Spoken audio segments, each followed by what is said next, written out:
Hello, and thank you for watching today's Corn Belt Regional Forecast. I'm Andrew Pritchard, meteorologist with Nutrien Ag Solutions.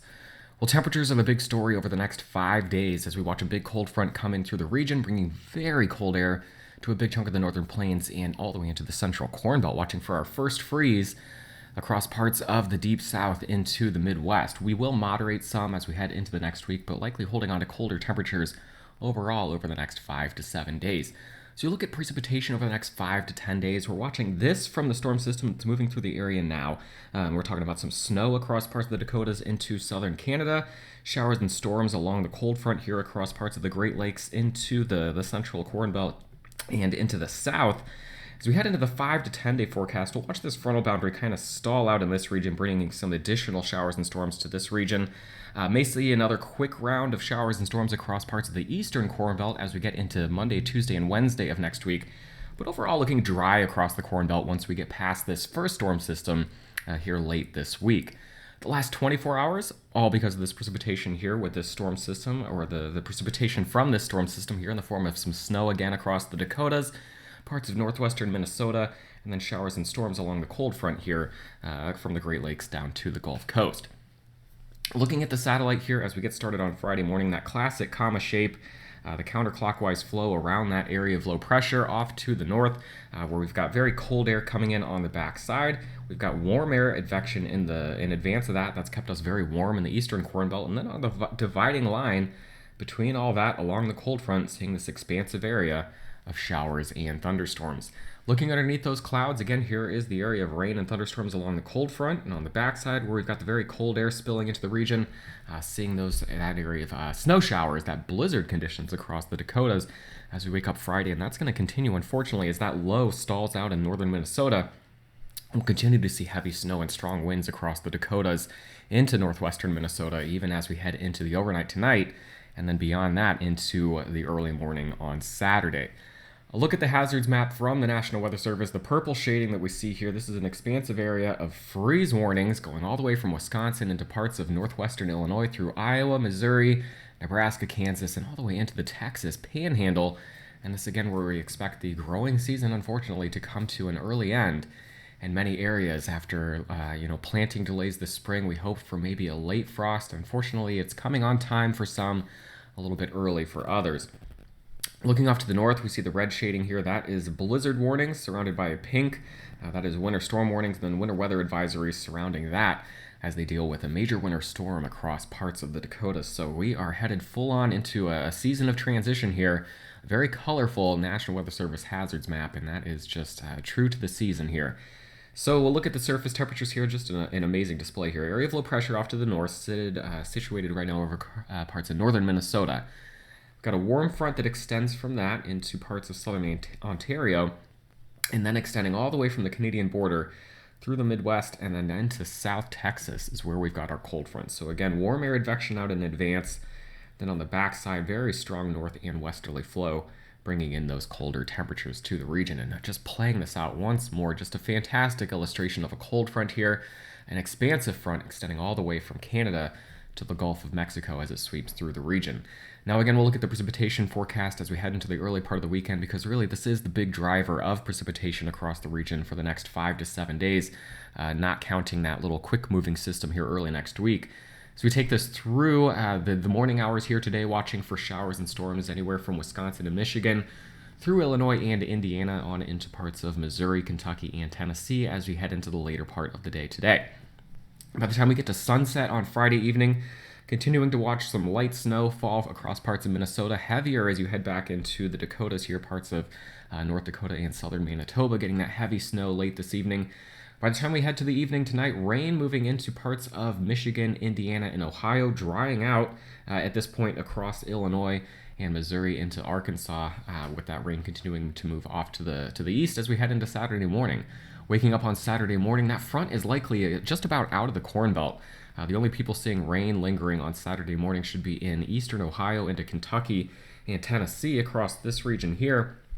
But check this out. The area of low pressure is still sitting here and spinning across northern Minnesota. So as we wake up on Saturday morning, still dealing with pretty treacherous conditions across a big area of North Dakota, part of South Dakota into Minnesota here, because not only is it still snowing, We've got strong winds continuing to blow here, so blowing snow well into the day on Saturday. We're taking this all the way now into Saturday afternoon, and that low hasn't moved. We're at 6 p.m. on Saturday, still seeing this low continuing to spin over northern Minnesota, still seeing light snow at the very least falling in some bands across the Dakotas into Minnesota, and now perhaps seeing some light snow into Wisconsin by the time we get to late in the day Saturday and Sunday, not expecting any major accumulations.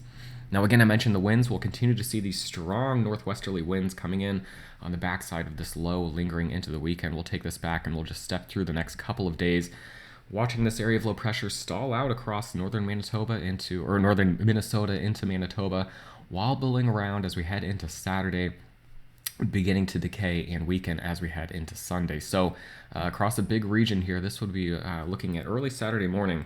Still watching for an expansive region here with some pretty strong north and westerly winds gusting 20 to 30, perhaps 40 miles per hour at times across the region. Now, overnight tonight, heading into Saturday morning, this is going to be the coldest night with the most expansive cold across the region. Now looking at low temperatures, perhaps flirting with freezing or dropping below freezing all the way into parts of central Illinois, western Indiana, into southern southern Missouri, into northern Arkansas, Oklahoma, and the Texas Panhandle. Freeze where we're heading well below 30, kind of along and northwest of this area as we talk about the Dakotas into parts of Minnesota, Wisconsin, Iowa, and Nebraska. But again, strong easterly winds. That is the reason for the expansion of some of the freezing temperatures here into parts of Illinois and then perhaps even western Indiana. It's those strong easterly winds that are going to blow the colder air a little bit further east than was forecast maybe a day or two ago. Total accumulated precipitation, we'll take this out for the next 7 days or so, and that again shows that most of this precipitation falling from this storm system here. This is actually an old image, so we'll go ahead and we'll go past that. I apologize. We'll talk about, I have this a little bit later in the forecast, so we'll get it in there. Looking at the total accumulated snow here across North Dakota as we just head through the next couple of days, again topping out anywhere from 18 to 24 inches across central and eastern North Dakota, and that does not come without the winds. It will be blowing like crazy as we head into the day on Saturday.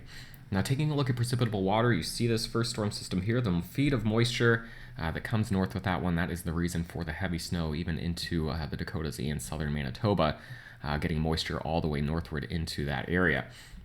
Now, the cold front swings through, and then that is going to be drying things out. You see the big area of dry air punching in. You see the front now extending all the way to the Gulf Coast.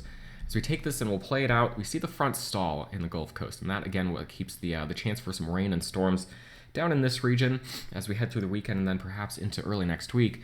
Now you're seeing a little tongue of moisture come northward again on Tuesday. This is a quick moving system that'll bring a chance for some showers and storms primarily to the eastern Corn Belt, Missouri, Illinois, Indiana, Ohio, perhaps Kentucky and Tennessee early next week. But then again, we see another push of some drier air, keeping again an environment that's not really going to be supportive of heavy rain or organized precipitation until we get potentially to late next week, seeing another storm system swing through the area. So bad news with the cold, good news that we do kind of quiet down for at least the next week, but it does look like once we get beyond October 18th into the 19th, 20th, 21st, perhaps looking at kicking an active pattern back on across parts of the central U.S. We'll worry about that next week, though.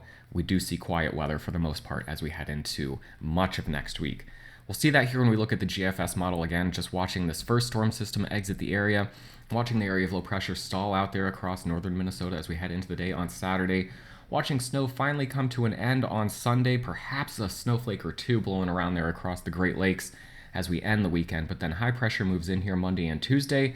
This is when we see that quick little moving storm system swing through the area, perhaps bringing some showers and storms to parts of the eastern Corn Belt here, Illinois, Indiana, Ohio, into Kentucky and Tennessee Tuesday next week, before another area of high pressure moves in, dominating for the remainder of the week. We'll leave details on any storm systems next weekend for getting into early next week. So kind of timing it out there, we see the storm system now moving out Friday, Saturday, quiet Sunday, Monday, perhaps a chance for some showers and storms across this region on Tuesday, but otherwise high pressure moving back in, quieting things down across the Corn Belt into next week.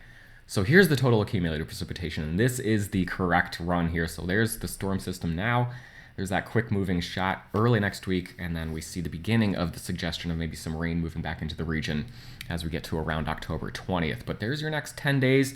Much of this falling from this current storm system. Dry, good news across this region here, Nebraska, much of Iowa, Kansas, and Missouri into Oklahoma. Not likely going to be seeing any additional precipitation until we get to the end of next week. Across this region, it's this storm system, and then perhaps a quick shot on Monday and Tuesday of next week, likely Tuesday. And then across this region up here, this, of course, the heavy snow that is falling now. Not likely seeing any additional precipitation in that region until we get to the end of next week.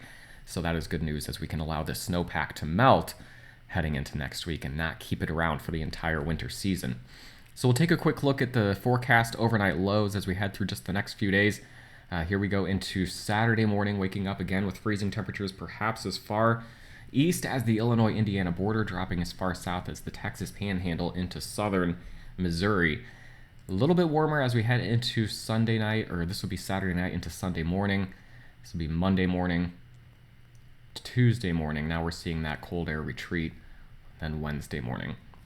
So across the Dakotas, across Minnesota, into parts of Nebraska, Iowa, and Wisconsin, this region certainly where we could hold on to sub-freezing overnight lows into next week. Across this region, though, moderating, only seeing those freezing temperatures overnight, Friday night into Saturday morning. Taking a look at the high temperatures then for the next few days, just to finish things out, we'll look at highs today, early in the day, in the 60s across this region. Here in Champaign, Illinois, where our office is located, we will be in the upper 60s this morning, in the 40s by the time we get to the afternoon. Here are your high temperatures on Saturday. Very chilly across a big chunk of the Corn Belt. Very cold off to the north with fresh snowpack. Snow still falling across the Dakotas into northern Minnesota. High temperatures in the 50s and 60s elsewhere across the Corn Belt. Similar look on Sunday. Monday warming up slightly. Tuesday, now we have that chance of some showers and storms across Missouri, Illinois, Indiana, and Ohio into Kentucky and Tennessee. And then our Wednesday high temperatures still in the 50s and 60s across the region. Colder temps lingering, where we've got snow on the ground across the Dakotas. As always, Eric Snodgrass will have an in-depth look at the evolution of the next 1 to 2 weeks in our Monday morning ag forecast video. And I'll be back to talk about the Corn Belt once again on Tuesday morning. Have a great day, a wonderful weekend, and do your best to stay warm out there.